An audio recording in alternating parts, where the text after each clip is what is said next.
Lolo, kailangan niyo pong pumunta sa bahay ni Mang Fredo. Bakit? Mag-aaya na naman ba siya ng tong its?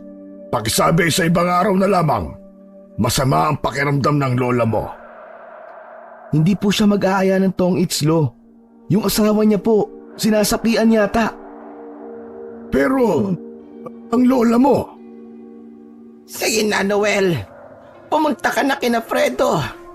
Nakainom na ako ng gamot. Gagaling na rin ako maya-maya. sigurado ka ba? Oo, sige na. At baka kung ano pang mangyari roon. Ano bang sumapi sa asawa ni Fredo, Daniel? Sa tingin ko po ay duwende po. Bigla pong lumiit ang boses ng asawa ni Mang Fredo. Diwende lang pala eh. Sandali at kukunin ko ang gamit ko. May paghangang pinanood ng 19 anyos na si Daniel ang paghahanda ng lolo niya sa mga gamit nito. Hindi na mabilang ni Daniel kung ilang beses nang may pinagaling ang lolo Noel niya na sinasapian ng mga lamang lupa. Pero hindi pa rin nababawasan ang excitement niya. Para kay Daniel, si Tandang Noel ay isang superhero sa maliit na bayan na yon sa Sorsogon. Isang antingero ang lolo ni Daniel. Tinatawag itong Tandang Noel ng karamihan. May mangilang-ilang antingero sa Sorsogon, ngunit ng panahon na yon, sinasabi na si Tandang Noel ang pinakamalakas sa lahat. Hindi niya alam kung saan nagmula ang ganoong tawag sa lolo niya. Simula kasi nang magkaisip siya, ay ganoon na ang tawag ng mga taga roon sa kanila sa kanyang lolo. Ang lolo Noel at lola Alicia ni Daniel ang nagpalaki sa kanya. Ang dalawa na ang kinagisnan niyang tatay at nanay. Namatay ang nanay ni Daniel noong 1 taong gulang pa lamang siya. Nagpatiwakal ito dahil sa pag-alis ng tatay ni Daniel upang sumama sa ibang babae. Nagmamadaling nagpunta sina Daniel at Tandang Noel sa bahay ni Mang Fredo.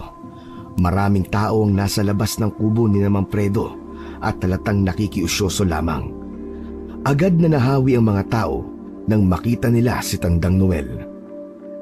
Dire-diretsong pumasok si Tandang Noel at Daniel sa bahay ni Mang Fredo. Naabutan nila ang asawa ni Mang Fredo na nakahiga sa papag. Hawak ng dalawang lalaki ang magkabila nitong mga kamay, habang si Mang Fredo naman sa mga paa. Nagwawala ang asawa ni Mang Fredo. Nagmumura pa ito at nagbabanta na hindi nito lulubayan ang katawan na sinasapian nito. Mabutit dumating ka na, Tandang Noel. Tulungan niyo naman po ang asawa ko. Ako ang bahala. Kalmadong tinapik ni Tandang Noel sa balikat si Mang Fredo. Umupo ito sa gilid ng papag at tumingin sa sinasapian. Sige, bitiwan niyo siya. Pero Tandang Noel, kapag pinakawalan namin siya, tatakbo siya. Wala ka bang tiwala sa akin, Fredo? Sa tingin mo ba, ilang taong ko nang ginagawa ito? Hala sige, bitiwan niyo siya. Magtiwala kayo sa akin. May mga pag-aalinlangan na binitiwan ng mga lalaki ang babaeng sinasapian. Babangon sana ang babae, ngunit nang itapat nga ni Tandang Noel ang hintuturo nito sa noo ng babae, ay napahinto ang babae. Ginawa yun ni Tandang Noel habang nakahawak ito sa isa sa mga kwintas na suot niya. Manghang-mangha si Daniel habang pinapanood ang kanyang lolong antingero. Siguro naman ay nakikilala mo ko. Tumango ang babae, nanlilisik ang mga mata nito. Mabuti kung ganon. Alam mo naman siguro ang kaya kong gawin sa iyo. Mainipin ako. Inuutusan kita na umalis sa katawan ng babaeng ito. Ubod ng sama ng babaeng ito. Sinira niya ang tirahan namin. Yung punso sa likod ng bahay niya. Sinunog niya. Hahanapan ko na lamang kayo ng bagong tirahan. Ako na ang humihingi ng paumanhin sa pagkawala ng inyong tahanan dahil sa babaeng ito. Biglang nawalan ng malay ang babae. Namumutla ang buong mukha nito. Tumayo na si Tandang Noel. Sinabi nito kay Mang Fredo na sa sandaling magising ang babae ay agad itong painumin ng tubig. Wala na raw dapat pang ipag-alala si Mang Fredo dahil sigurado si Tandang Noel na hindi na manggagambala pang muli ang duwende na sumapi sa asawa nito. Nang lumabas si Tandang Noel sa bahay ni Mang Fredo, ay palakpakan at hiyawan ng mga tao ang sumalubong dito. Hindi naiwasan ni Daniel ang mapangiti dahil sobrang proud siya sa kanyang lolo. Habang naglalakad pabalik ng bahay, ay tinanong ni Daniel ang lolo niya kung anong klaseng duwende ang sumapi sa babae. Ayon kay Tandang Noel, ay isa raw yung duwendeng pula. Alam mo, sa totoo lang Apo, mahirap paalisin ang duwendeng pula. Pero dahil kilala niya ako at alam niya ang kaya kong gawin, ay mukhang nasindak siya. Hindi po ba may naging kaibigan kayong duwendeng pula dati? Yung nagbigay sa inyo ng isang anting-anting? Oo, tama ka Apo. Yung baong may isang mata. May orasyon yun. Pangontra ko yun sa barang, kulam at sa masasamang elemento. May duwending puti rin na nagbigay sa akin ng anting-anting. E di ibig sabihin, Lo, hindi pala lahat ng duwende masasama. Hindi naman talaga. Minsan, napeperwisyo lang sila nating mga tao. Madalas, hindi rin nating kasalanan kasi may iba sa atin na hindi sila nakikita. Pero grabe, Lolo. Ang astig niyo po talaga. Lalo na yung mga tattoo niyo sa katawan, oh. Gusto ko rin po magkaroon ng ganyan. May mga ibig sabihin ng lahat ng tattoo ko sa katawan na po. Hindi ko ipinalagay ang mga yan para lamang magmukha akong astig. Ang iba dyan ay orasyon at proteksyon. Saka wag mong pangarapin na magkaroon ng ganito sa katawan. Ibang tattoo siguro pwede pa sa'yo. Daniel, ayokong maging kagaya mo ko. Mataas ang pangarap namin ng Lola Alicia mo para sa'yo. Kaya nga kinukumbinsi ka namin na mag-aral sa bayan ng kolehiyo. Hindi na nagsalita pa si Daniel nang banggitin ng lolo niya ang tungkol sa pag-aaral niya sa kolehiyo. Alam niya na magiging mahaba ang pag-uusapan nila kapag ganon. Ilang taon na ang nakararaan nang matapos ni Daniel ang high school. Pinipilit siya ng lolo at lola niya na mag-aral, ngunit ayaw niya. Ang katwiran niya ay hindi pa niya alam kung anong kurso ang kukunin niya. Ngunit ang totoo, tinatamad na talaga siyang mag-aral. Ang gusto niya ay pag-aralan ang pagiging antingero ng lolo niya. Nais niya na maging katulad nito pagdating ng araw. Pero tutol naman doon ang kanyang lolo. Masyado raw mapanganib. Malaking responsibilidad daw yon at ang nais nito ay mabuhay siya ng normal. Nang makabalik na sina Daniel at Tandang Noel sa kanilang kubo, ay agad nilapitan ni Tandang Noel ang lola ni Daniel. Ilang araw nang nilalagnat si Lola Alicia. Ginagamot ito ni Tandang Noel, ngunit nakapagtataka na hindi yun gumagaling. Sinalat ni Tandang Noel ang noo at leeg ng kanyang mahal na asawa. Medyo bumababa na ang lagnat mo. Pero mas makabubuti siguro na dalhin ka na namin sa ospital sa bayan, Alicia. Tumanggi si Lola Alicia. Hindi na raw yun kailangan. Wala naman daw itong kakaibang nararamdaman sa kanyang katawan. Napagod lang daw ito sa dami ng mga ginawa nito nung nakaraang linggo. Kung ako po sa inyo, Lola, magpapadala na po ako sa ospital. Baka po doktora makakapagpagaling sa inyo. Tama ang apo mo, Alicia. Hindi ko kasi maintindihan kung bakit hindi ko magawang mapagaling ka. Ayos lang ako. Huwag kayong masyado mag-alalang maglolo. Isa pa, napakalayo ng ospital. Baka mas lalong sumama ang pakiramdam ko. Pwede ko namang kausapin si Kapitan Arman. Hindi ba at meron siyang owner jeep? Siguro naman ay pagbibigyan niya tayo na gamitin ang sasakyan niya para madala ka sa ospital. Aba, ilang beses ko nang tinulungan ang pamilya niya. Pinalayas ko sa bahay nila yung kapre na balak pagsamantala ng dalaga niyang anak. Ako rin, nagbigay sa kanya ng pangontra sa mga aswang. Hindi pa rin nila napilit si Lola Alicia na magpadala sa ospital. Ayon dito, ayaw nitong makaabala sa ibang tao. Sapat na raw ang mga halamang gamot na pinaiinom dito ni Tandang Noel. Totoo ang lahat ng sinabi ni Tandang Noel tungkol sa mga nagawa nito para sa pamilya ni Kapitan Arman. Kung merong tao sa lugar na natulungan ni Tandang Noel ng maraming beses, yun ay si Kapitan Arman. Mataas ang respeto ng mga tao sa lugar na yun kay Tandang Noel.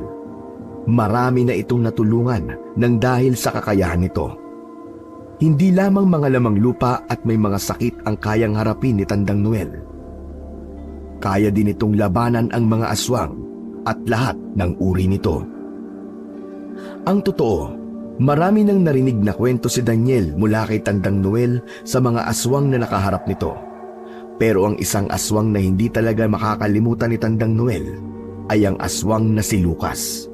Isa raw yung pinunong aswang na nanalasa sa isang maliit na bayan. Humingi ng tulong kay Tandang Noel ang bayan na yon upang puksain ang mga aswang na nanggugulo roon sa pamumuno ni Lucas.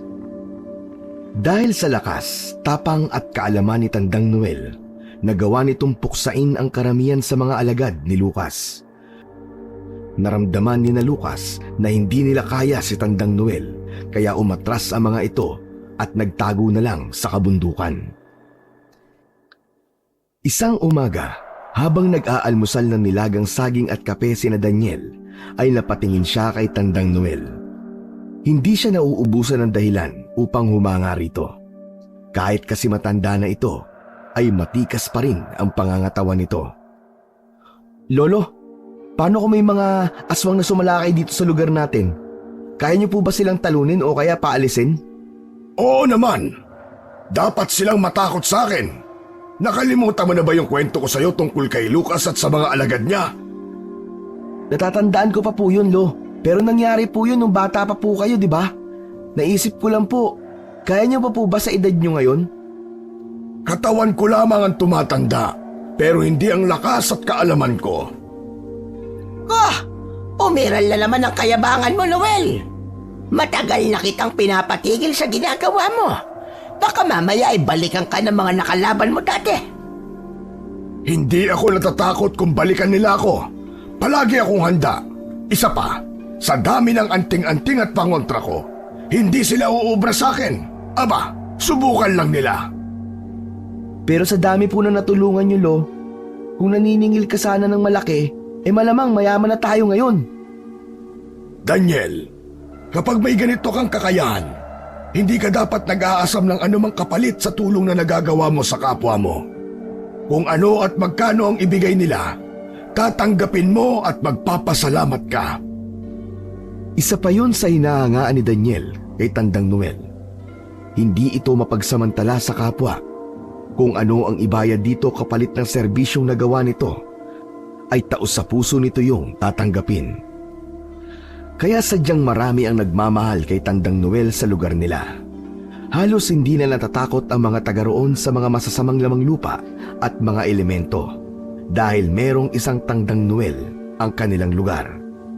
Isang tawag lang dito ay kaagad itong sasaklolo kahit anong oras pa yan. Isa sa mga ginagawa ni Daniel sa araw-araw ay ang manguha ng kahoy sa kagubatan na matatagpuan sa likod lang ng kanilang kubo.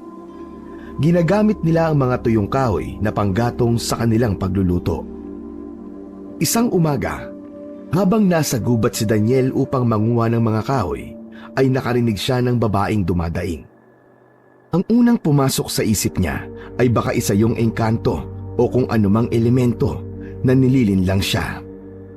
Ngunit naisip niya rin na baka isa yung tao na kailangan ng tulong. Hinanap ni Daniel ang kinaroroonan ng babaeng dumadaing. Malakas ang loob niyang gawin yon dahil suot niya ang kwintas na ibinigay sa kanya ni Tandang Noel. Pangontra yon sa lahat ng klase ng elemento at habang suot niya yon ay hindi siya magagalaw o masasaktan ng kahit na anong elemento. Hanggang sa nakita ni Daniel ang kanyang hinahanap. Isang babaeng duguan ang natagpuan niya na nakadapa sa putikan. Nakasuot ito ng puting blusa at itim na palda. Pilit itong gumagapang. Tulong! Tulungan mo ako! Diyos ko! Ano nangyari sa'yo, miss? Agad na tinulungan ni Daniel ang babae.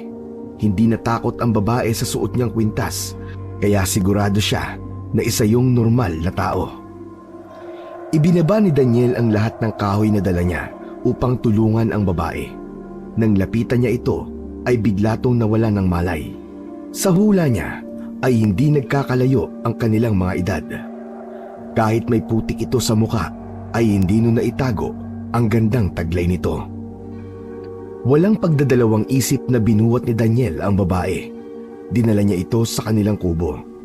Ngunit nang ipapasok na niya ang babae sa kubo, ay sakto na palabas si Tandang Noel, kaya nagkasalubong sila.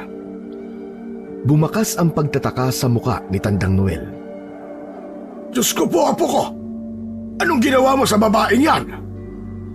Lolo naman masyado kayo exaggerated. Wala po akong ginawa sa kanya, Lo. Nakita ko po siya sa gubat habang nangunguha ako ng panggatong. May mga sugat po siya eh. Kailangan niyo po siyang gamutin, Lo. Mataman na tiningnan ni Tandang Noel ang walang malay na babae. Hinawakan nito ang kamay ng babae. Ano pong ginagawa niyo, Lo? Tumahimik ka nga muna. Inaalam ko kung tao ba talaga ang ipapasok mo sa ating kubo. Hindi muna nagsalita si Daniel. Hinintay niyang magsalita ulit ang kanyang lolo. Sige na, maaari mo na siyang dalhin sa loob. Isa siyang tao. Pagsabi nun ni Tandang Noel, ay agad nang ipinasok ni Daniel ang babae sa loob ng kanilang kubo. Inihiga niya yon sa mahabang upuan. Pinakuha siya ng lolo niya ng dahon ng halaman na ginagamit nito sa mga sugat. Habang nililinis ni Tandang Noel ang sugat ng babae sa braso at binti, ay kumuha na ng dahon si Daniel sa likod ng kubo. Pagkatapos nun, ay inabot na niya kagad yon sa lolo niya. Dinikdik ni Tandang Noel ang mga dahon at pinatakan ng katas nun ang mga sugat ng babae. Pagkatapos ay nilagyan yun ni Tandang Noel ng benda gamit ang puting tela na pinunit mula sa lumang damit. Lumabas naman si Lola Alicia mula sa kwarto nila at nakita nito ang babae. Ipinaliwanag ni Daniel kung bakit may sugatang babae sa kubo nila at naunawaan naman yon ng kanyang lola. Gabi na nang magkaroon ng malay ang babae. Kasalukuyan silang kumakain noon. Nagulat sina Daniel nang biglang sumigaw ang babae, kaya napatakbo silang lahat sa mahabang upuan kung saan ito nakahiga. Si Lola Alicia ang lumapit sa babae upang pakalmahin ito. Sinabi ni Lola Alicia sa babae na ligtas na ito at doon lamang kumalma ang babae. Nagpakilala si Lola Alicia sa babae at maging sina Daniel at Tandang Noel ay ipinakilala rin ito. Ayon naman sa babae ay Carmina ang kanyang pangalan. Kita ka ng apo ko sa gubat. Anong nangyari sa'yo, Iya, at nandun ka? Bakit ka may mga sugat? Umiyak muna si Carmina bago sumagot. Nang medyo kumalma na ito, ay doon na nito sinabi ang lahat ng nangyari sa kanya. Atake po ng aswang ang bayan namin. Akala ko po katapusan ko na pero nakatakas po ko. Takbo lang po ako ng takbo. Hanggang sa mapadpad po ako sa gubat na yon. Pinatay ng mga aswang ang buong pamilya ko. Wala na po silang lahat. Dahil sa nanginginig sa gutom si Carmina, ay isinibay na nila ito sa hapunan. Pagkatapos nilang kumain, ay sinamahan ni Lola Alicia si Carmina sa banyo nila upang malinisan ang katawan nito. Anong tingin niyo po, Lo? Mapagkakatiwalaan po ba natin si Carmina? Wala akong nararamdaman na kakaiba sa kanya. Normal na tao pa rin ang tingin ko kay Carmina. Kung ganun, Lo, pwede po bang dumito muna siya sa atin? Pwede naman, apo. Teka, bakit mukhang ansaya mo? May gusto ka ba kay Carmina, ha? Ay, wala po, Lo. Ano lang po, naawa lang po ako sa kanya. Hindi mo ako maluloko, Daniel. Iba ang ningning ng mga mata mo habang nakatingin ka kay Carmina. Ganyan din ako noon sa lola mo habang naglalaba siya sa ilog. Maya-maya pa ay pumasok na sina Lola Alicia at Carmina. Nakatapis ng tuwalya ang katawan ni Carmina kaya tumalikod muna sina Daniel at Tandang Noel. Dinala ni Lola Alicia si Carmina sa kwarto at nang lumabas na ang dalawa ay nakasuot na ng damit si Carmina. May mapupuntahan ka ba, Carmina? Baka may kamag-anak ka na naghahanap sa'yo. Wala po akong kamag-anak. Gaya po ng sinabi ko kanina. Pinatay po ng mga aswang ang pamilya ko. Kitang-kita ko po kung paano nila pinatay ng walang awa ang aking pamilya. Napahagulgol si Carmina nang muli niyang sinabi yon. Niyakap ito ni Lola Alicia upang pakalmahin. Nakiusap si Lola Alicia kay Tandang Noel na doon muna si Carmina sa kubo nila. Nakakaawa raw kasi ito. Baka raw kung hahayaan nila na umalis si Carmina ay kung ano pang hindi maganda ang mangyari rito. Labis naman ang saya ni Daniel nang pumayag si Tandang Noel na doon na manirahan si Carmina sa bahay nila. Masaya siya sapagkat tama ang sinabi ng lolo niya. May gusto nga siya kay Carmina. Hindi niya alam ngunit nung unang beses na nakita niya si Carmina ay may kakaiba na agad siyang naramdaman para rito. Simula noon ay sa bahay na ni Tandang Noel na nirahan si Carmina. Kasama nito sa kwarto si Lola Alicia sa pagtulog, habang si Tandang Noel naman ay naglalatag ng karton at banig sa maliit nilang sala.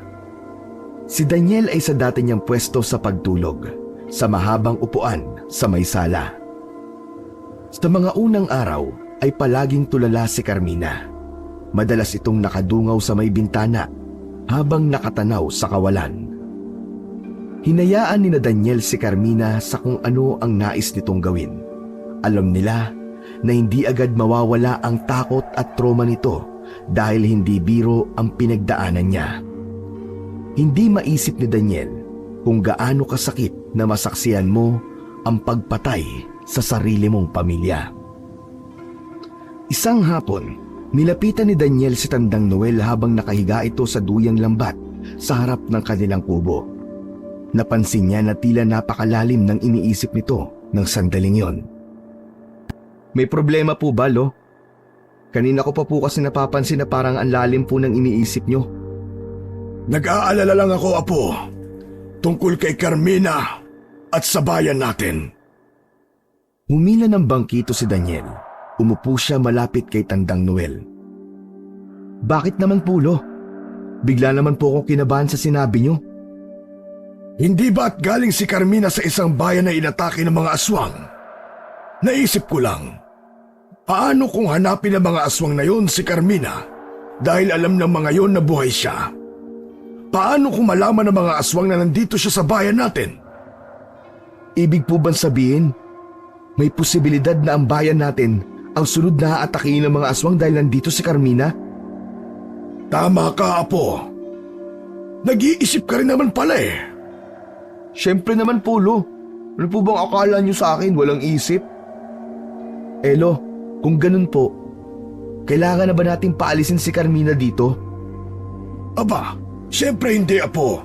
Ang kailangan nating gawin ay maging handa sa posibleng pag-atake ng mga aswang. Hindi sinasadyang napatingin si Daniel sa kubo nila. Nakita niya si Carmina na nakadungaw sa bintana nila. Nakatulala lang iyon. Malayo ang tingin. Bakas sa maganda nitong muka ang takot at lungkot. Kahit naman siguro siya ay ganun din ang magiging reaksyon kung sakaling sa kanya ang nangyari sa nangyari kay Carmina. Paminsan-minsan ay kinakausap ni Daniel at Lola Alicia si Carmina. Sa paraan na yon, umaasa sila na kahit paano ay mababawasan ang takot at lungkot nito.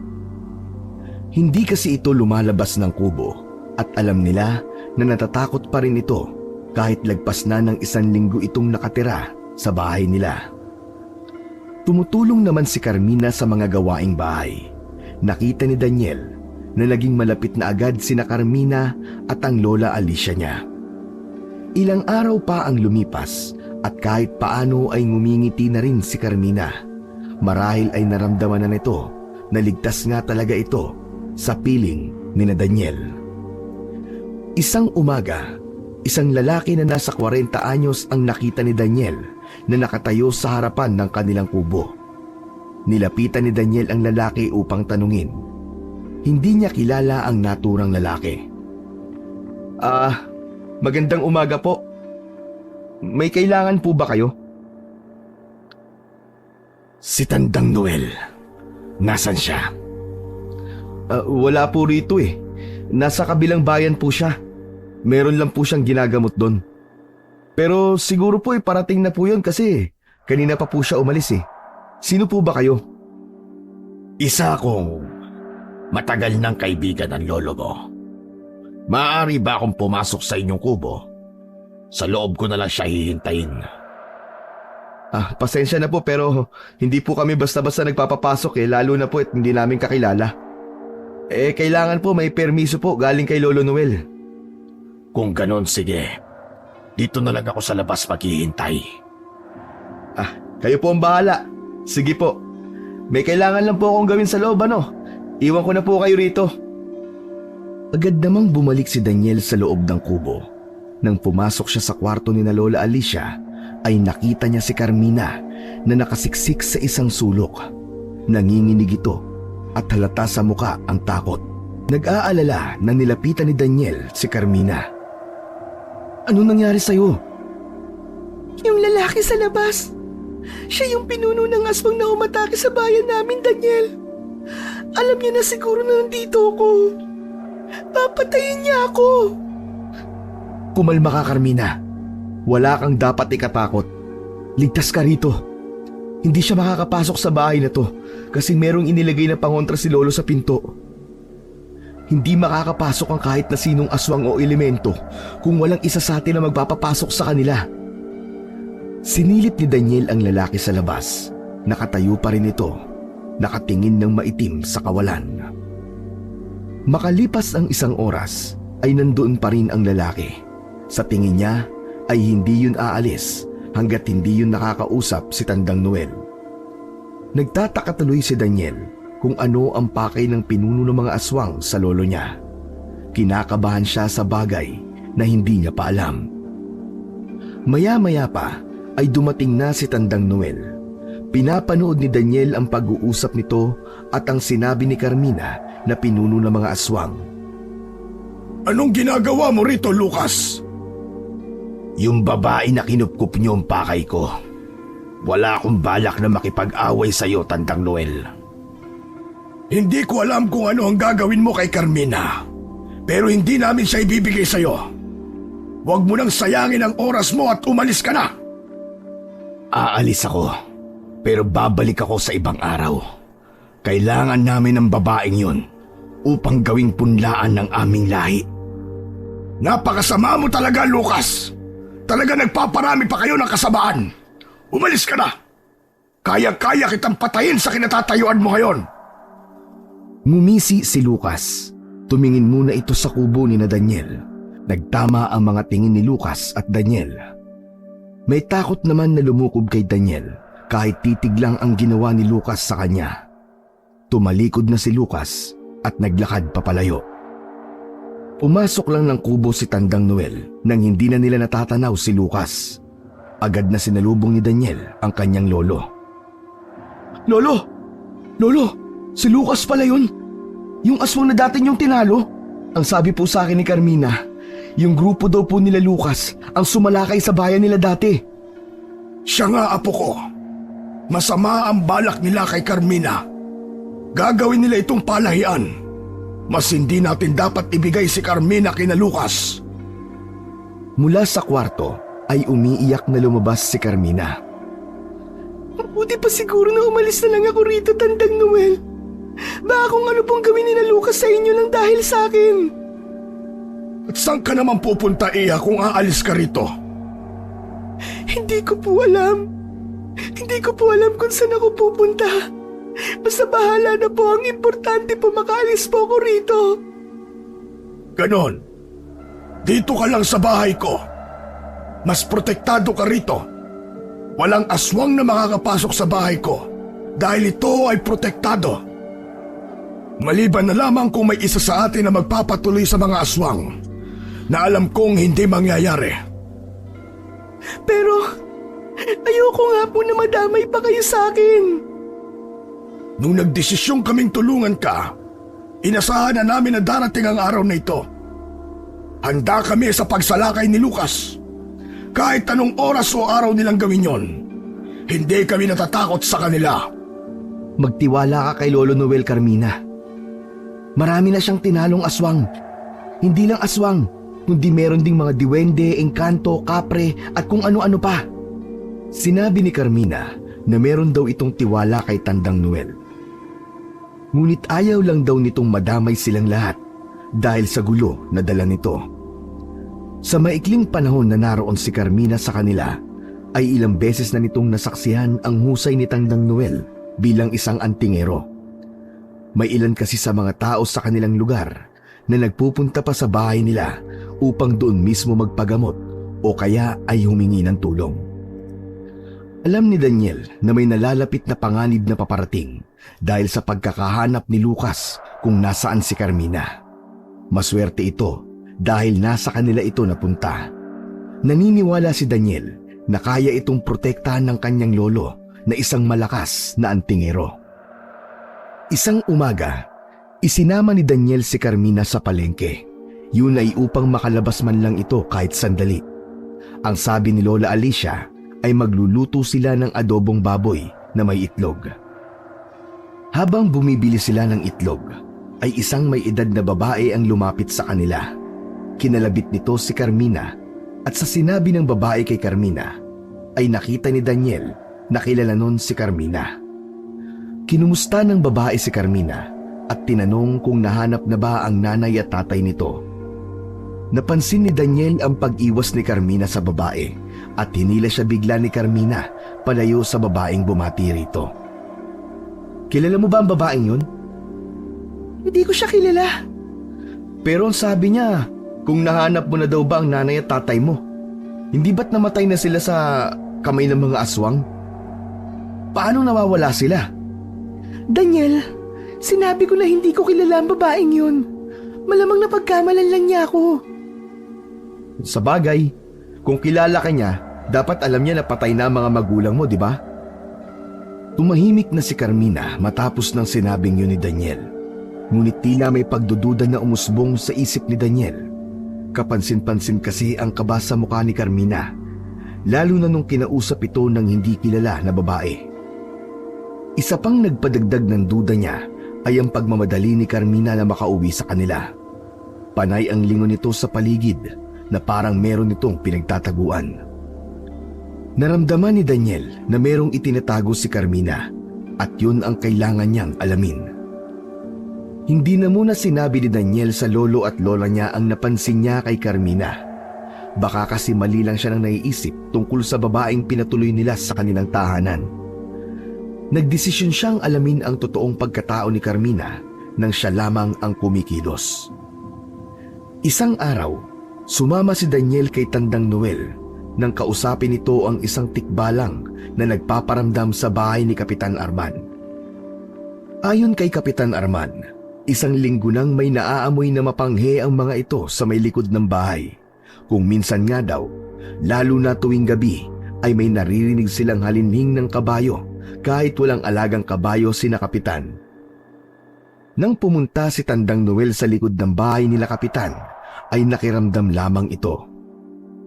Hindi lang isang tikbalang ang nandito. Dalawa sila. Kinausap ni Tandang Noel ang mga tikbalang. Ito lamang ang nakakakita sa mga yon. Ngunit habang kausap ni Tandang Noel ang dalawang tikbalang, ay merong naaamoy si Daniel na mapanghe. Sa pagkakaalam niya, isa yung indikasyon na merong tikbalang sa paligid. Base sa narinig ni Daniel na sinasabi ni Tandang Noel habang kausap ang dalawang tikbalang, ay nalaman nila na nagpapaligsahan ang dalawang tikbalang kung sino ang makakakuha sa dalagang anak ni Kapitan. Hindi niyo pwedeng galawin ang dalagang nakatira sa bahay na ito. Magkaiba kayo ng mundo. Ang tao ay para sa tao. Maghanap kayo ng mga kauri ninyo.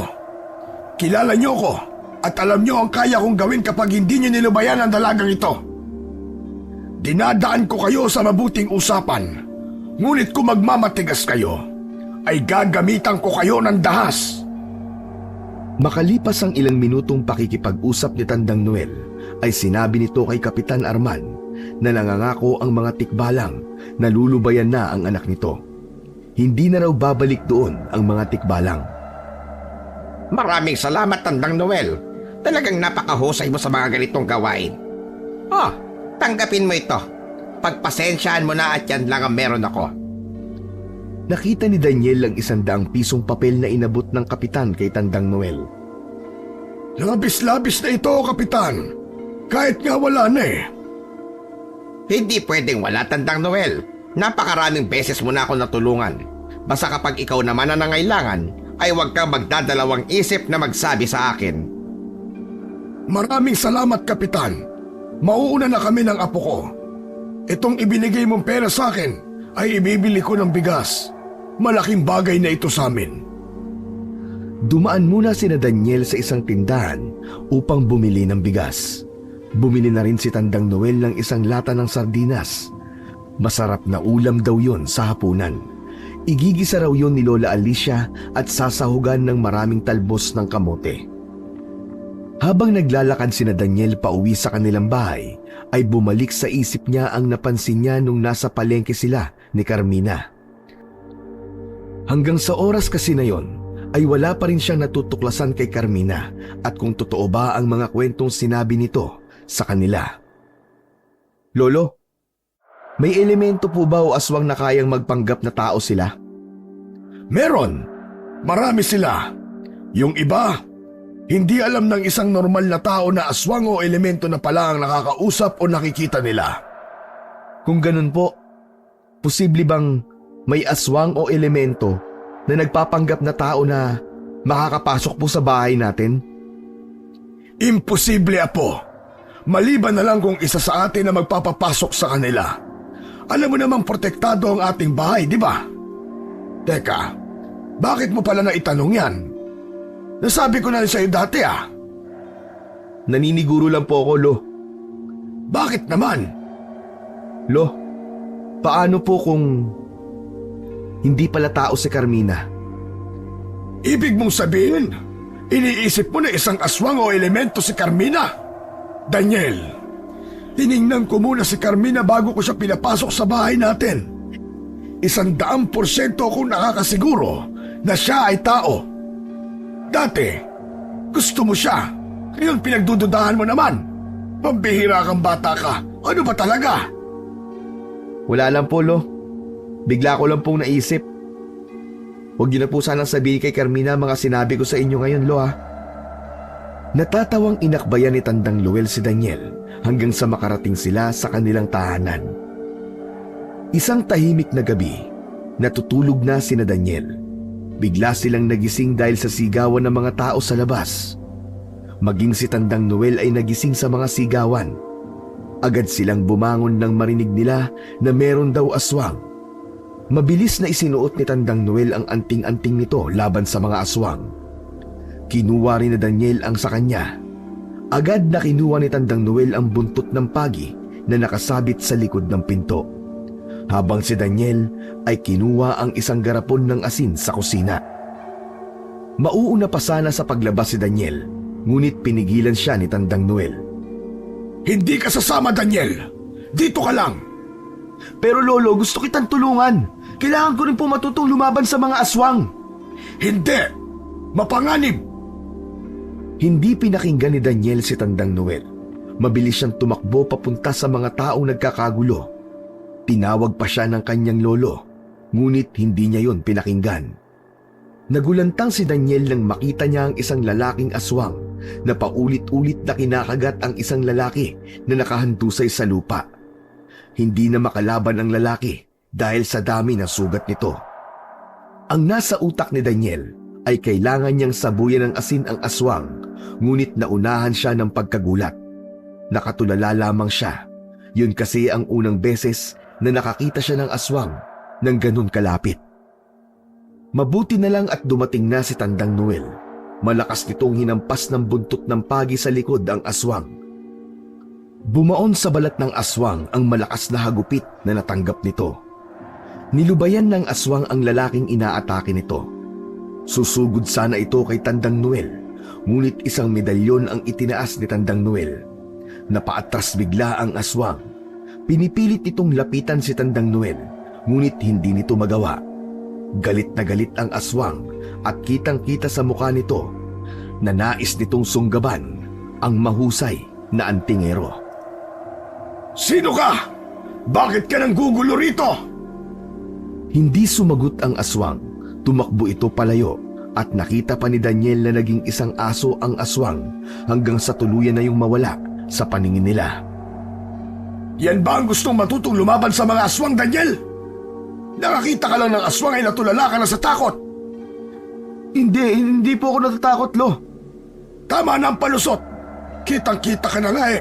Kita mo, putlang-putla ang mga labi mo. Tiningnan ni Tandang Noel ang lalaking inatake ng aswang. Buhay pa yon. Tinawag ni Tandang Noel ang mga kalalakihan upang buhati ng lalaki.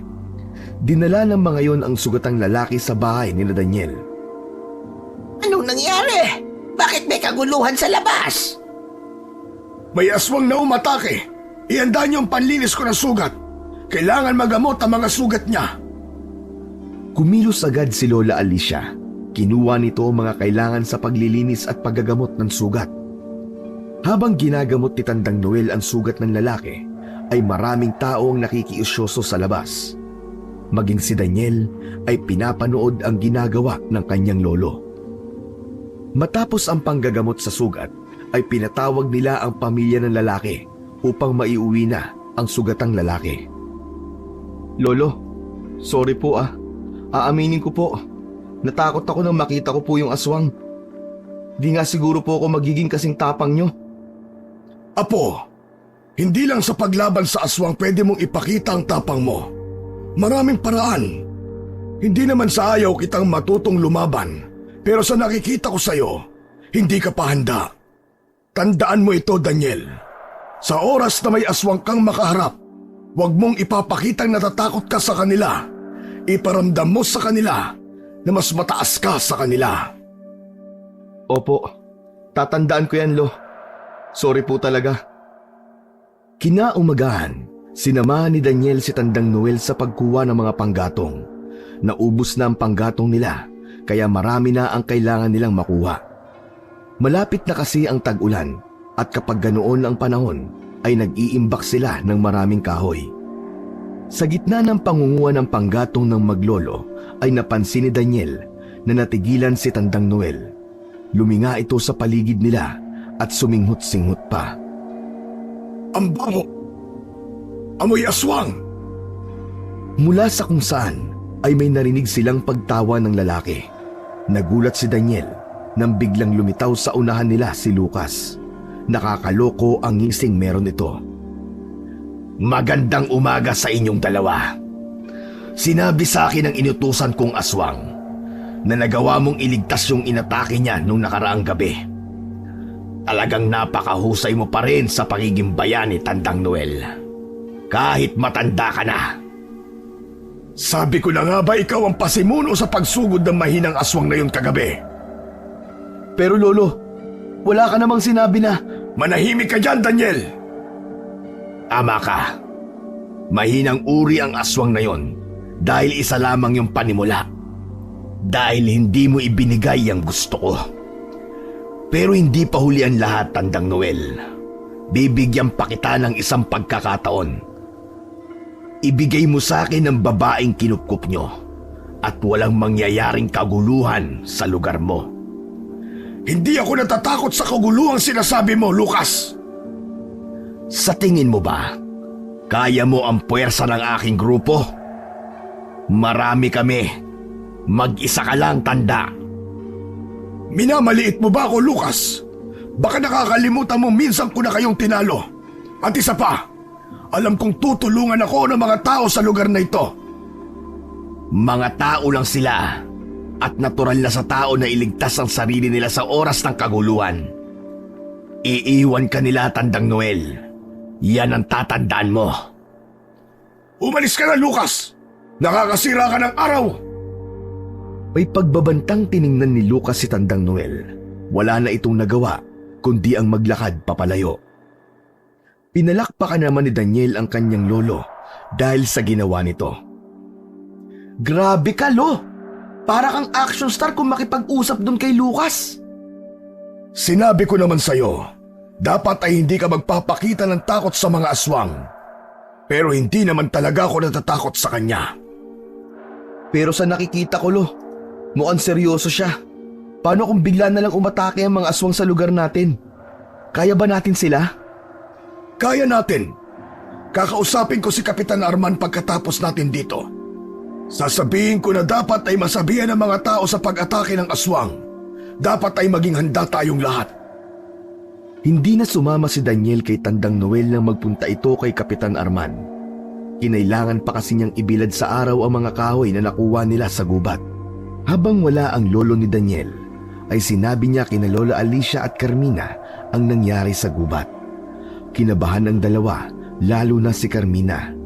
Sinabi ni Daniel kay Carmina na huwag itong mag-alala dahil kung sakali na maraming aswang ang sasalakay sa lugar na yon, ay sigurado siya na tutulong ang mga tao kay Tandang Noel. Nang bumalik si Tandang Noel sa bahay, ay maaliwalas ang mukha nito.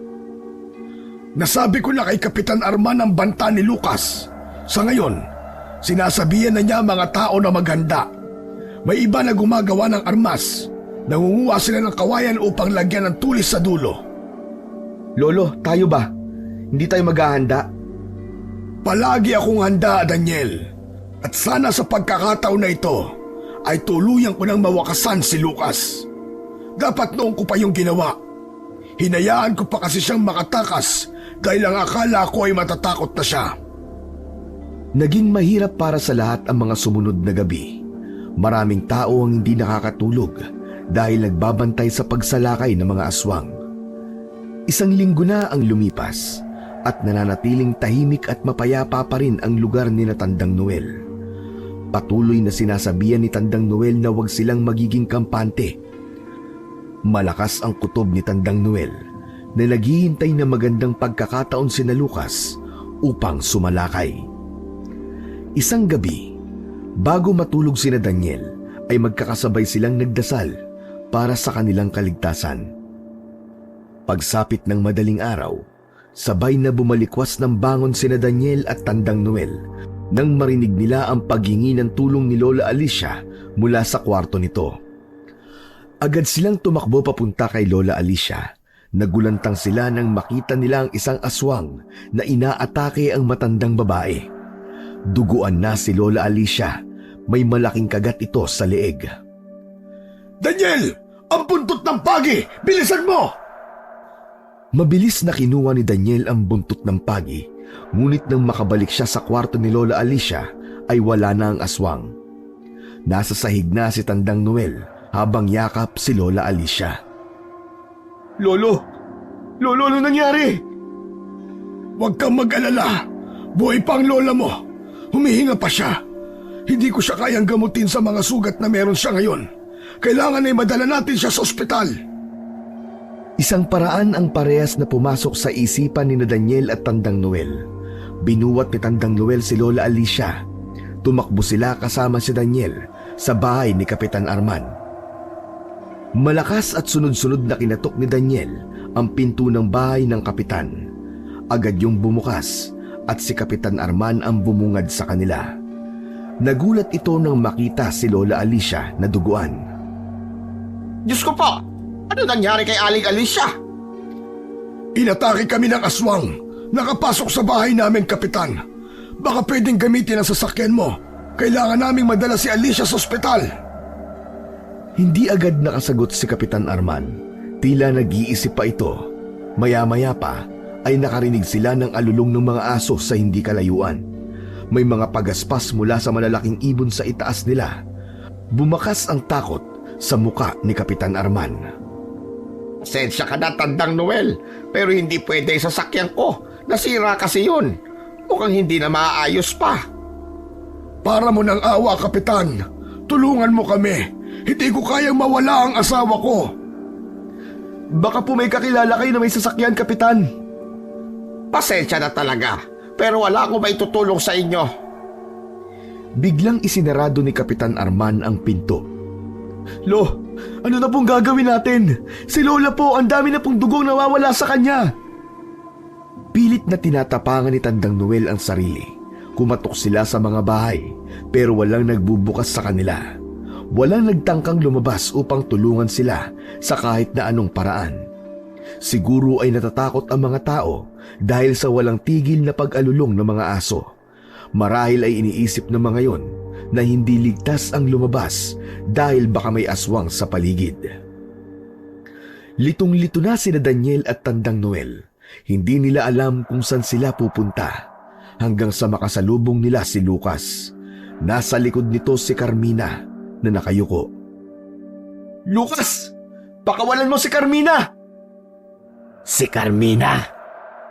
Hindi ko siya bihag. Isa siyang pain para sa inyong kaalaman. Siya ang nagpapasok sa akin sa bahay niyo upang magawa kong patayin ang asawa mo, Tandang Noel." "Hindi totoo yan. Hindi totoo yan, Carmina. Sabihin mo nagsisinungaling lang ang Lucas na yan." Patawarin niyo ako, Daniel. Pero totoo ang sinabi ni Lucas. Plinano nila na magpunta ako sa bahay niyo para magawa ang plano nilang pagpatay sa lola mo. Nagawa ko lang yun dahil bihag niya ang nanay at tatay ko. Pinalabas ko rin na gusto kong kunin si Carmina para gawing palahian upang mas protektahan niyo siya. Para hindi niyo siya pakawalan. Anong pakiramdam na nawala ang isa sa mga pinagkukunan mo ng lakas, ha, Tandang Noel? Anong pakiramdam na tinalikuran ka ng mga taong tinulungan mo dati? Marahang ibinaba ni Tandang Noel ang katawan ni Lola Alicia. Galit na galit itong sumigaw at sinugod si Lucas. Ngunit sa isang kisap mata ay nawala si Lucas kasama si Carmina. Walang nagawa si Tandang Noel kundi ang tumangis at umiyak. Nang balikan kasi nito si Lola Alicia ay hindi na ito humihinga. Tuluyan nang nalagutan ng hininga ang mahal nitong asawa na nakasama nito ng napakaraming taon. Inilibing ni Daniel at Tandang Noel ang bangkay ni Lola Alicia sa gilid ng kanilang kubo. Hindi na muling umiyak si Tandang Noel, ngunit alam ni Daniel na abot langit ang pagluluksa nito. Ang dating masayang bahay nila ay tinakasan ng ingay at saya sa pagkawala ni Lola Alicia. Halos napabayaan na ni Tandang Noel ang sarili dahil minsan lang ito kung kumain. Sa tuwing lumalabas at naglalakad ay umiiwas sa mga tao sa kanila. Hindi makatingin ang mga yon dahil sa kahihiyan. Alam ng mga tao na naging bukas ang mga kamay ni Tandang Noel nung panahon na sila ang may pangangailangan. Ngunit nang si Tandang Noel naman ang may kailangan ng tulong, ay wala man lang tumulong dito, kahit isa. Nalaman din nila Daniel na hindi totoong sira ang sasakyan ni Kapitan Arman dahil ng sumunod na araw ay umalis ang buong pamilya nito sa lugar na yon gamit ang sasakyan. Sa tingin ng lahat ay tumakas na si Kapitan Arman dahil sa takot na muling sumalakay ang mga aswang. Isang araw, nagmamadaling umuwi si Daniel sa bahay. Naabutan niya si Tandang Noel na nakahiga sa duyan habang nakatingin sa kalangitan. "Lolo, pinapatawag po kayo ni Aling Nora. Yung bunso niya po kasing anak, sinasapian po yata ng demonyo." "Ano naman ngayon?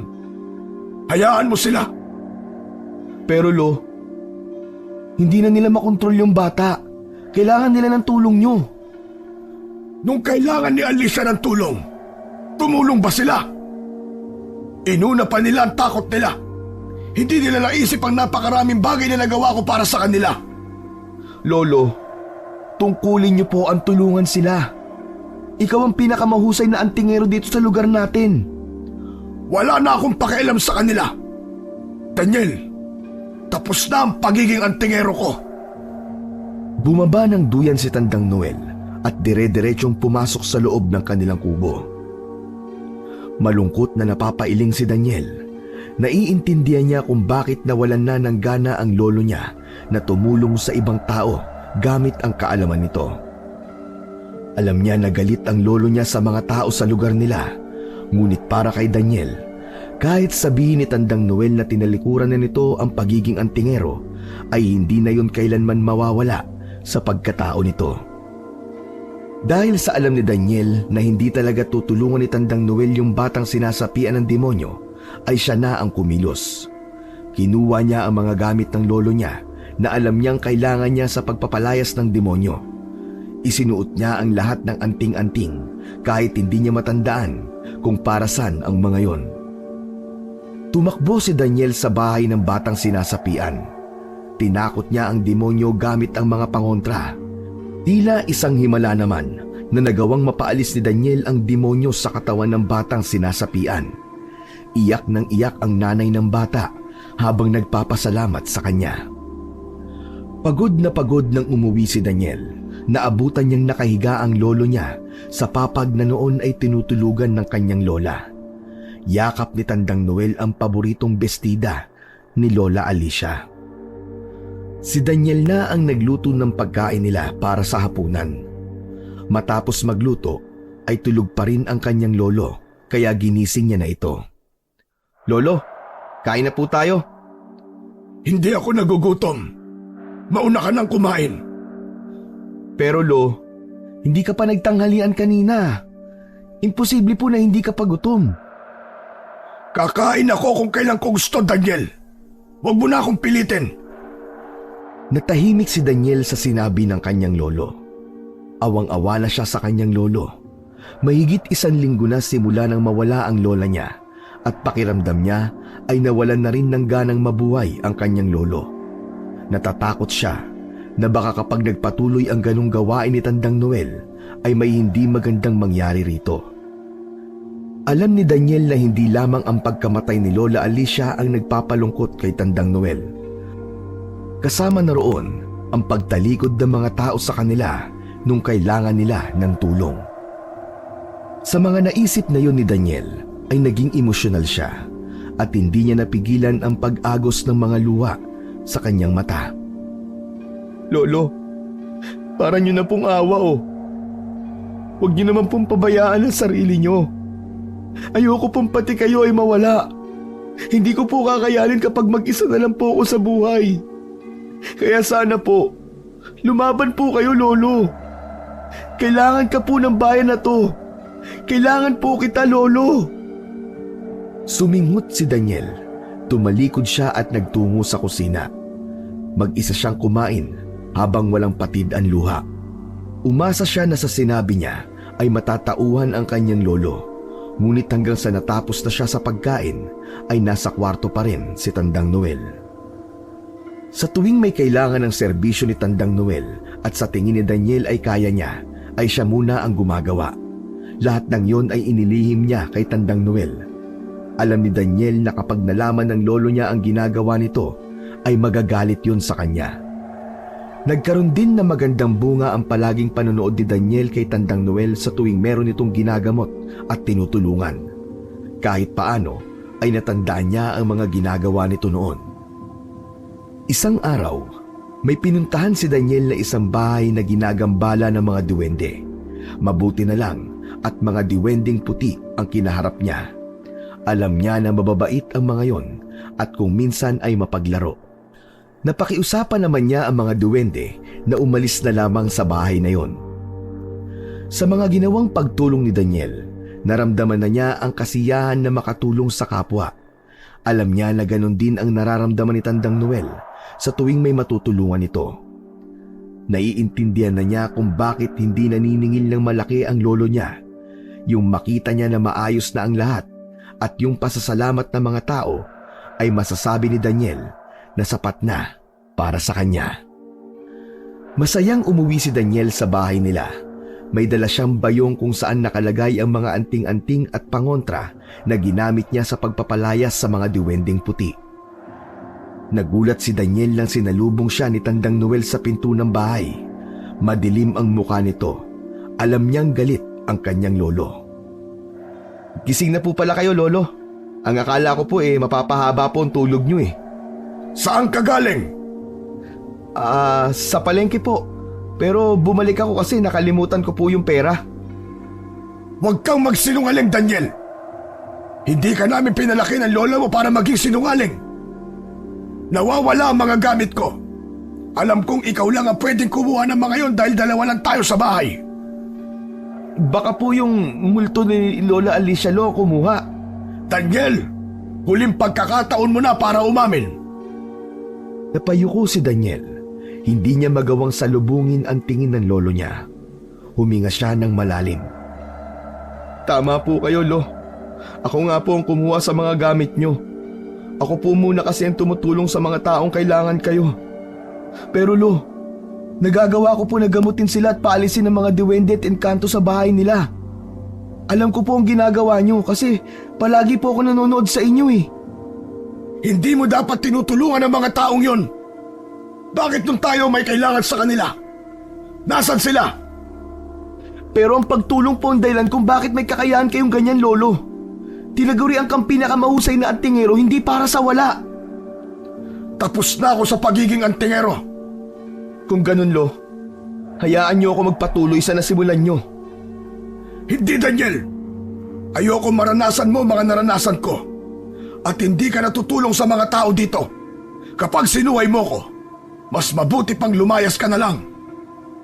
Nag-init ang gilid ng mga mata ni Daniel. Sa isang iglap ay parang hindi niya nakilala ang lolo niya. Pakiramdam niya ay ibang tao na ang kanyang kaharap. Lahat ng yun ay dahil sa pagkawala ni Lola Alicia at sa pagtalikod ng mga tao nung sila ang nangangailangan. Naiintindihan naman ni Daniel ang pinaguhugutan ni Tandang Noel. Ang gusto niyang mangyari ay maibalik ang dating ito. Naniniwala siya na nasa loob pa rin ni Tandang Noel yung bersyon nito na bukas ang puso sa pagtulong.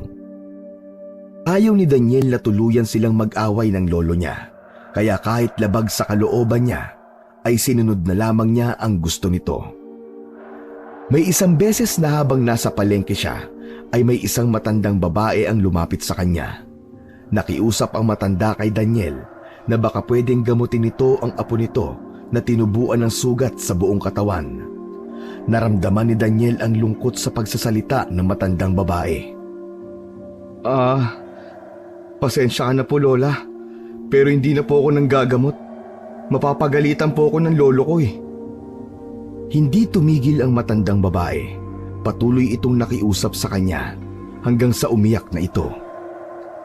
Malambot ang puso ni Daniel pagdating sa matatanda dahil lumaki siya sa piling ng lolo at lola niya. Sige na po. Huwag na po kayong umiyak. Pero Lola, ipangako niyo po huwag niyo pong sasabihin sa iba na gagamutin ko po ang apo niyo.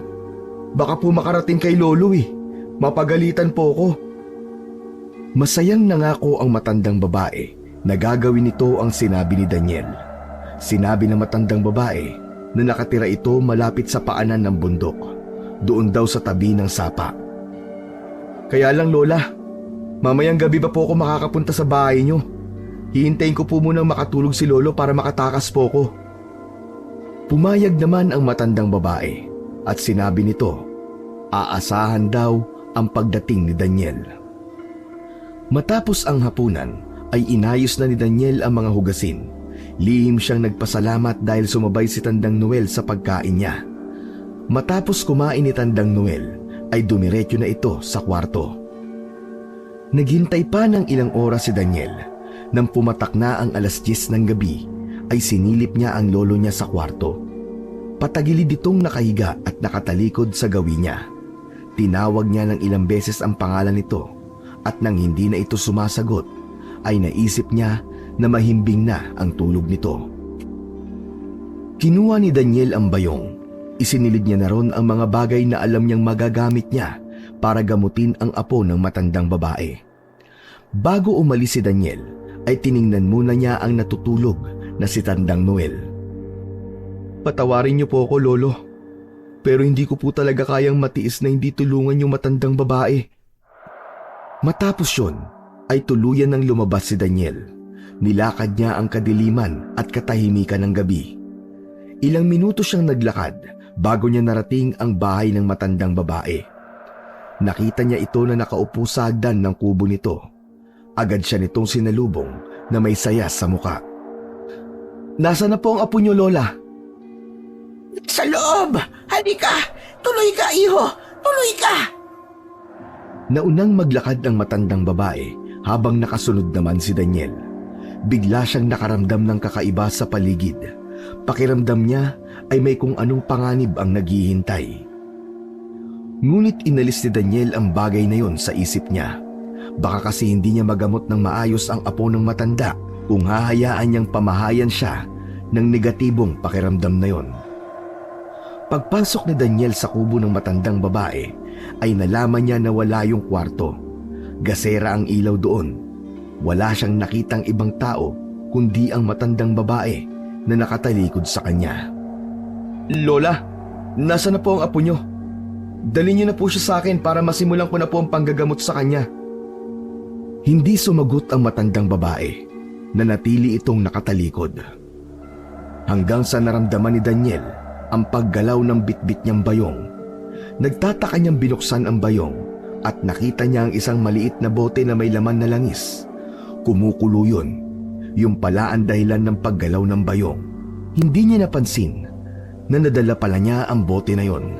Natatandaan niya na sinabi na Tandang Noel na kapag kumukulo raw ang langis sa loob ng bote na yon, ibig sabihin daw ay may aswang sa paligid. Malalaman niya raw kung gaano kalapit ang aswang, depende sa pagkulo ng langis.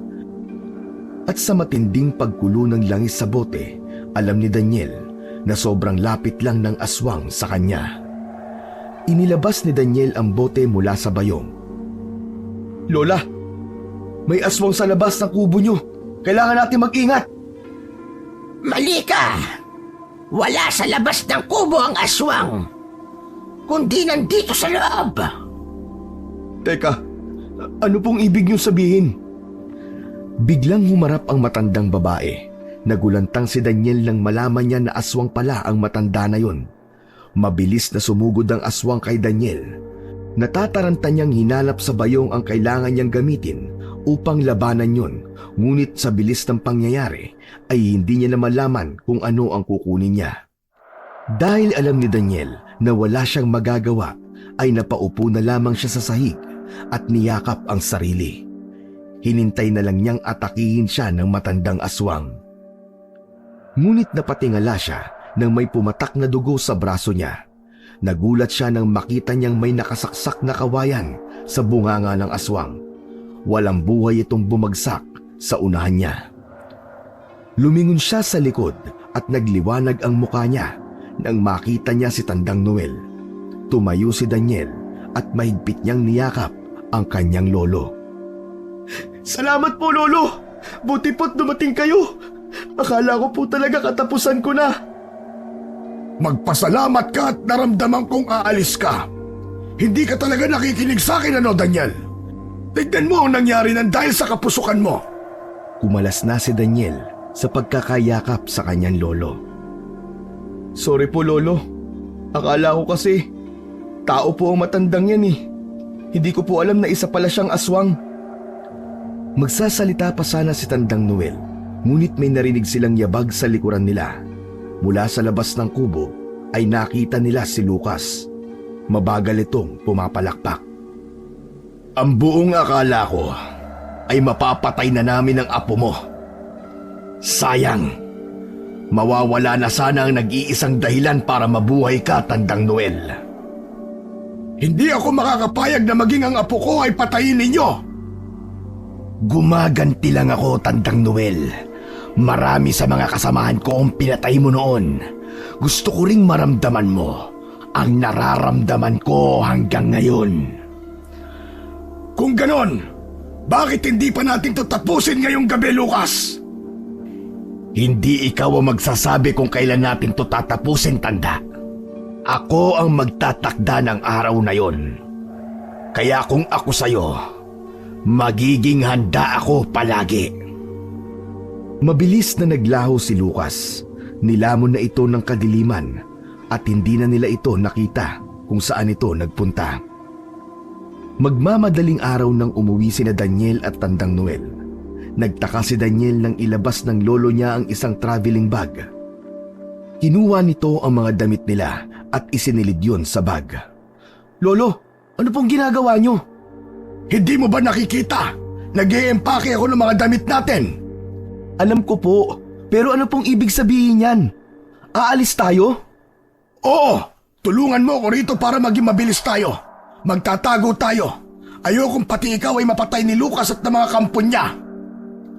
Mabilis na pinigilan ni Daniel si Tandang Noel. Hindi tayo pwedeng umalis dito, Lolo. Paano ang mga tao sa bayan natin? Paano kung sumugod si na Lucas dito nang wala ka? Sino po magtatanggol sa kanila? Matagal na akong nawalan ng pagmamahal at pakialam sa mga tao rito, Daniel. Kaya sa ayaw sa gusto mo, aalis na tayo. Kung aalis ka, Lolo, ikaw na lang. Hindi ako sasama sa inyo.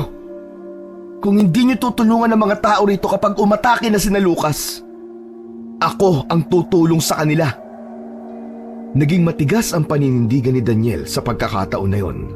Malaki pa rin ang paniniwala ni Daniel na hindi magagawang tiisin ni Tandang Noel ang mga tao sa lugar nila.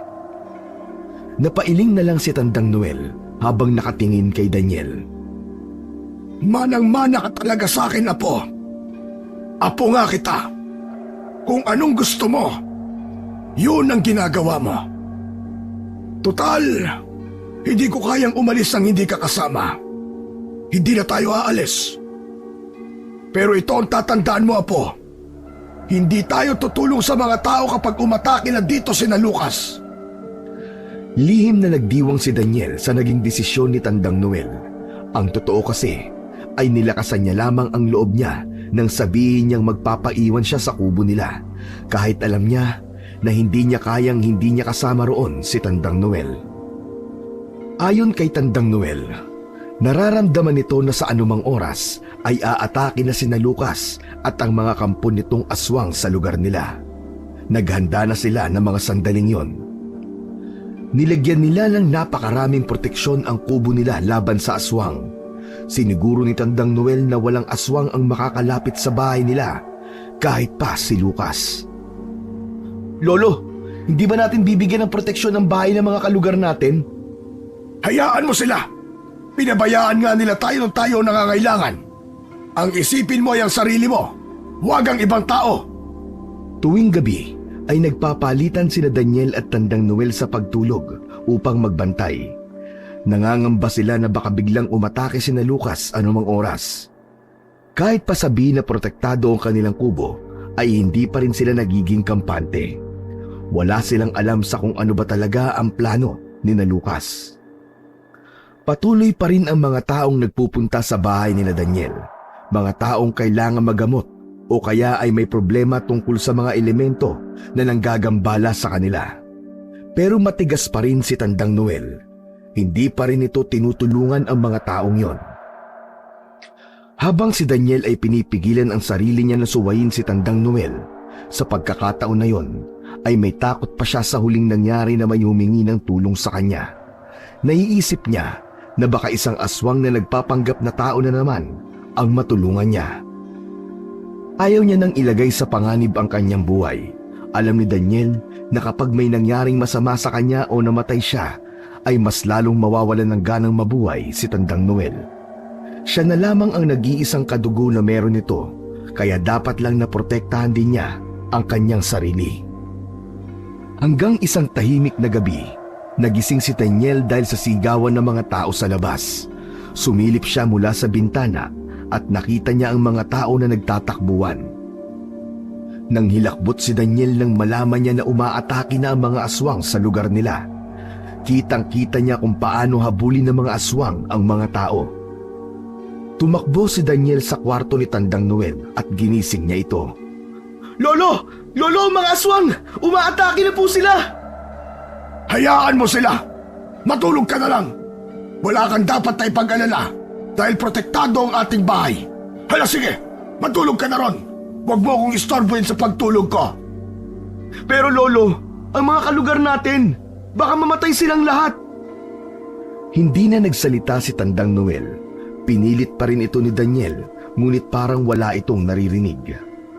Muling sumilip si Daniel sa bintana at nakita niya ang kalunos-lunos na kalagayan ng mga tao. Dahil sa walang proteksyon ang mga bahay ng karamihan sa lugar nila, ay malayang napasok yon ng mga aswang. Sa tingin ni Daniel, ay hindi niya mapipilit si Tandang Noel na tulungan ng mga tao na nasa labas. Nagdadalawang isip siya kung siya na lang ba ang lalabas. Hindi kasi siya sigurado kung makakaya ba niyang labanan ang napakaraming aswang kung siya lang mag-isa. Nung una ay humiga si Daniel sa mahabang upuan.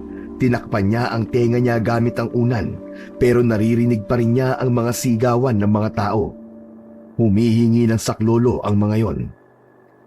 Hindi na nakatiis si Daniel. Bumangon siya at kinuha ang buntot ng pagi. Isinuot niya sa leeg niya ang isang anting-anting na hindi niya alam kung para saan. Matapang na lumabas ng bahay si Daniel at tumakbo siya upang tulungan ang mga tao. Isang batang babae ang nakaupo sa lupa. Malakas na umiiyak ang bata dahil nasa harapan nito ang isang aswang. Sinugod ni Daniel ang aswang at paulit-ulit niya itong hinampas ng buntot pagi hanggang sa tuluyan itong bumagsak. Sinabihan ni Daniel ang batang babae na magtago ito at huwag lalabas hanggang naroon pa ang mga aswang. Bakit ikaw lang ang nakikipaglaban sa mga aswang? Nasaan ang lolo mong antingero?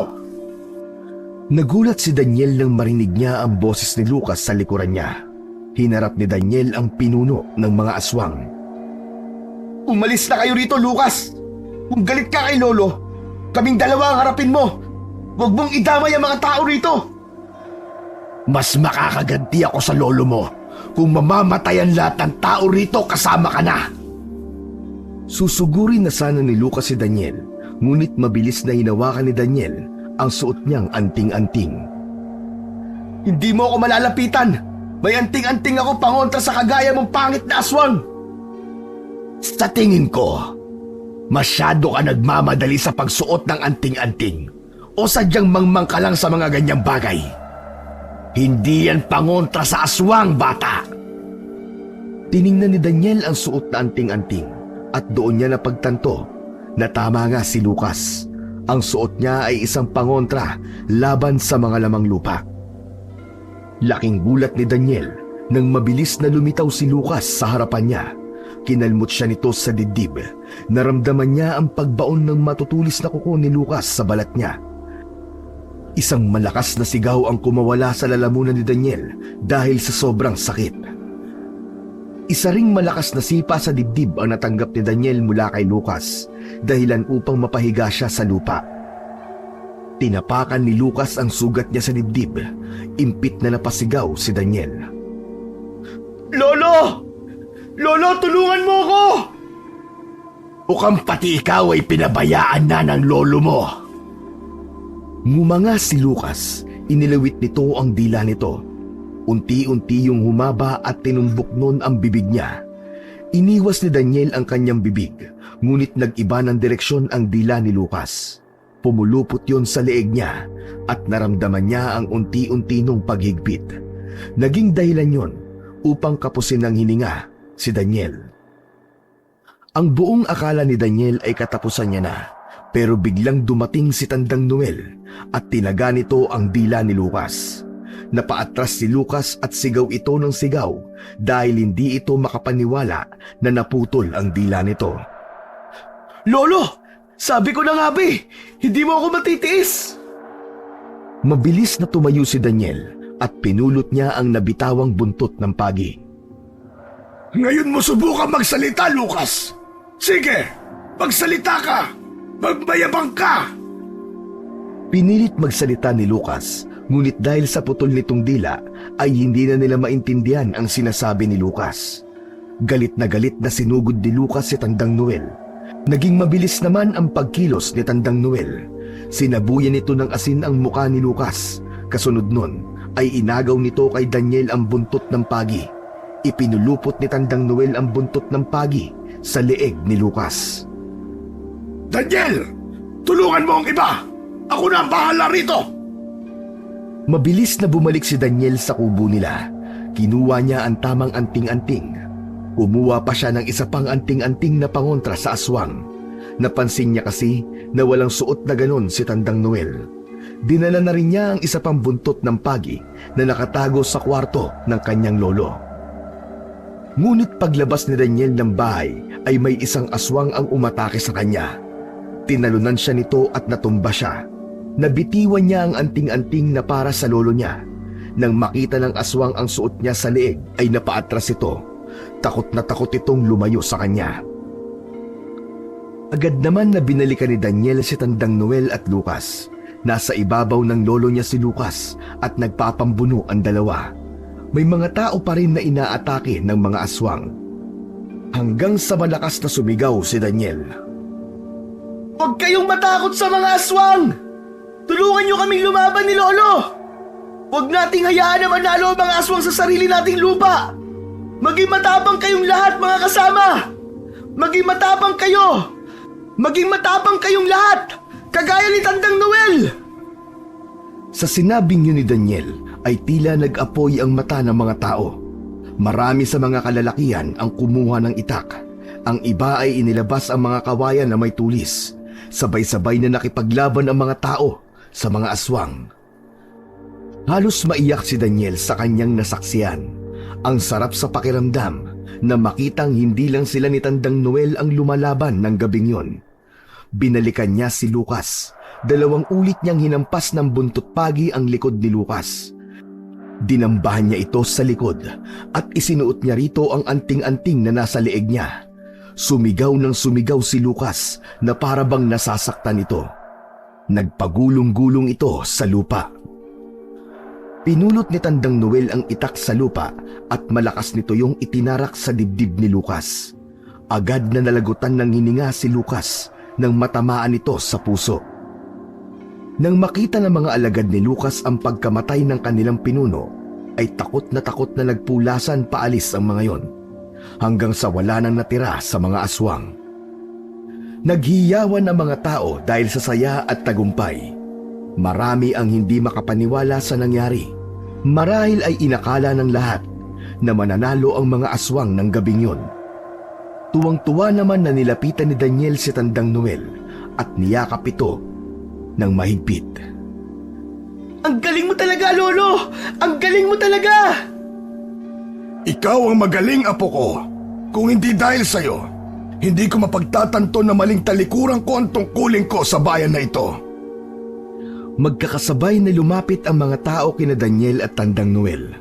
Humingi ang mga yon ng tawad sa kanila dahil sa hindi sila nito tinulungan nung sila ang nangangailangan. Kalimutan na natin yon, mga kanayon. Masakit pa rin na nawala sa akin ang pinakamamahal kong asawa. Ngunit mali na mawala rin ang pagmamahal ko sa inyo. Pinatatawad ko na kayo simula ngayon. May paghangang tinignan ni Daniel si Tandang Noel. Kahit kailan ay hindi mawawala ang paghanga na yon sa kanyang lolo. Alam niyang darating ang araw na siya na ang papalit sa pwesto nito dahil siya lamang ang nag-iisa nitong apo. Ngunit kung sakali na mawala na si Tandang Noel at magkaroon na siya ng anak, ikikwento pa rin niya sa mga anak at apo niya na minsan ay may nabuhay na isang malakas na antingero sa lugar nila, at yun ay walang iba kundi ang kanyang lolo na si Tandang Noel.